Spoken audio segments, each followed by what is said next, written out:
Assalamualaikum students, welcome to Forward Public School e-learning classes. I am your physics teacher Aksa and today we will discuss focal point and focal length of convex mirrors. Page number 57 of the book, Focal Point and Focal Length of Convex Mirror. Figure 12.5 which shows a single ray reflecting from a convex mirror.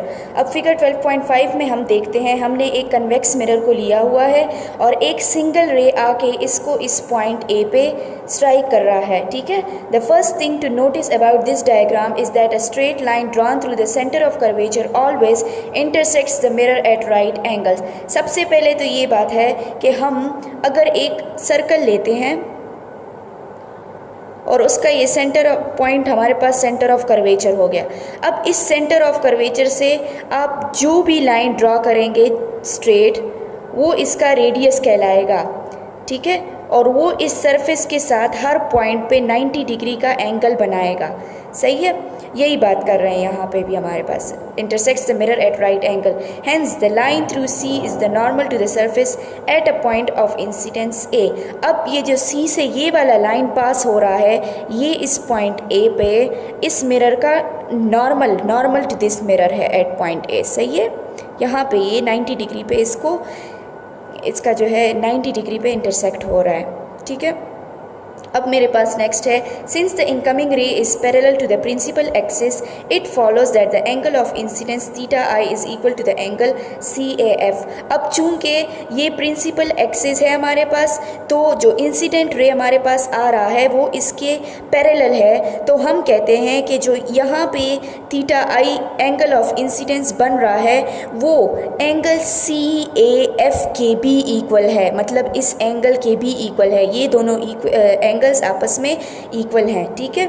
अब हम कहते हैं therefore from the laws of reflection the angle of reflection theta r must also be equal to angle C A F. अब हम कहते हैं कि laws of reflection के मुताबिक अगर हमारे पास theta i angle of incidence जितना बन रहा है तो एंगल ऑफ रिफ्लेक्शन भी हमारे पास उतना ही बनेगा.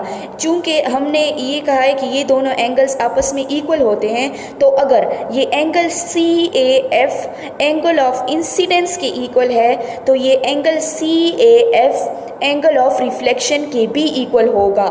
और हम ये देख भी सकते हैं कि ये दोनों एंगल्स आपस में वर्टिकल एंगल्स भी बना रहे हैं, ठीक है.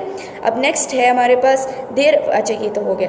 We see then that triangle C A F is an isosceles triangle. अब हम कहते हैं कि हमारे पास ये जो येलो ट्राइंगल है सी ए एफ, ये आइसोसेलेस ट्राइंगल है. और जैसे कि मैंने पहले भी आपको बताया था कि आइसोसेलेस ट्राइंगल हमारे पास वो ट्राइंगल होता है जिसमें दो साइड्स हमारे पास इक्वल होते हैं, with side C F and F A having equal length.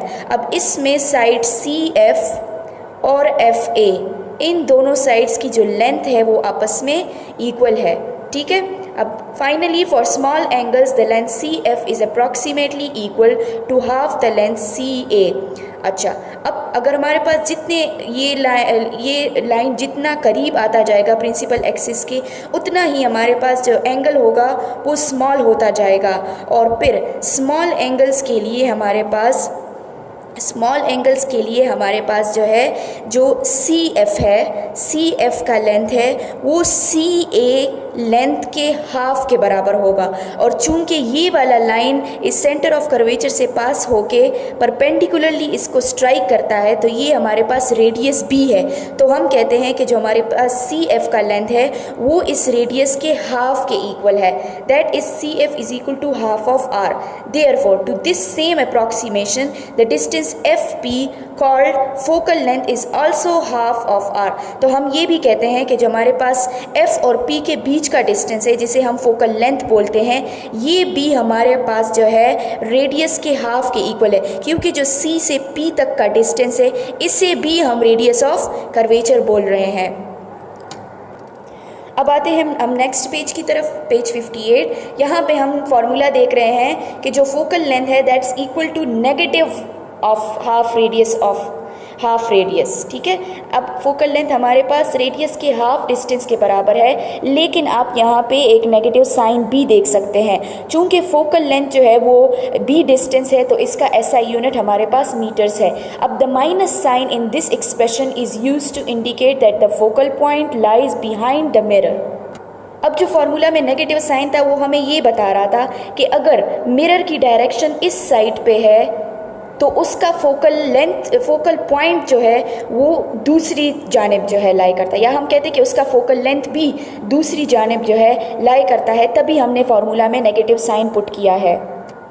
अब वापस पेज नंबर 58 पे हम आते हैं। फिगर 12.6 को देखते हैं कि इसमें क्या है। Principal focus, the concave mirror has the ability to converge the beam of light parallel to the principal axis, therefore it is also termed as converging mirror. अब हम यहाँ पे हमारे पास कनकेव मिरर का एग्जाम्पल है, ठीक है। ये इसका प्रिंसिपल एक्सिस है, ये हमारे पास सेंटर ऑफ कर्वेचर है और ये जो है ये पोल है। अब हम देख सकते हैं कि हमारे पास 4 रेज आ रहे हैं और बारी बारी यहाँ पे स्ट्राइक करने के बाद वापस रिफ्लेक्ट होके एक सेम पॉइंट से जा रहे हैं, या हम कहते हैं कि वो इस पॉइंट पे इन रेस को कन्वर्ज कर रहे हैं। और चूंकि कनकेव मिरर की ये एबिलिटी है कि वो कन्वर्ज करे बीम ऑफ लाइट को, तो हम इसे कन्वर्जिंग मिरर भी बोलते हैं। अब फिगर 2 में हम देखते हैं तो हमारे पास यहाँ पे एक कन्वेक्स मिरर है और उसके सामने भी पैरेलल लाइंस हमारे पास प्रिंसिपल एक्सिस के पैरेलल 4 रेज आ रही हैं, जिसको वो स्ट्राइक करने के बाद डाइवर्ज कर रहा है, कन्वर्ज करने की बजाय वो डाइवर्ज कर रहा है। और अगर हम इन रेस को पीछे की जानिब एक्सटेंड करते हैं तो हमें ये पता चलता है कि ये सारे एक ही पॉइंट पे आके मिलते हैं, जिसे हम फोकल पॉइंट भी बोल रहे हैं। तो चूंकि कन्वेक्स मिरर की ये एबिलिटी है कि वो डाइवर्ज करे लाइट को, तो हम इसको डाइवर्जिंग मिरर भी बोलते हैं, ठीक है।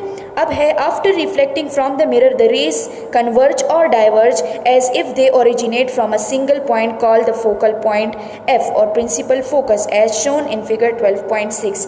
अब चाहे मिरर जो है वो कन्वर्ज करे या डाइवर्ज करे, हमें ऐसा ही फील होता है कि ये रेज एक सिंगल पॉइंट से आ रही हैं, जैसे कि आप दोनों फिगर्स में देख सकते हैं, और इस पॉइंट को हम फोकल पॉइंट बोल रहे हैं, ठीक है। उम्मीद है स्टूडेंट्स आपको आज का टॉपिक समझ में आ गया होगा। स्टे होम, स्टे सेफ, अल्लाह हाफिज़।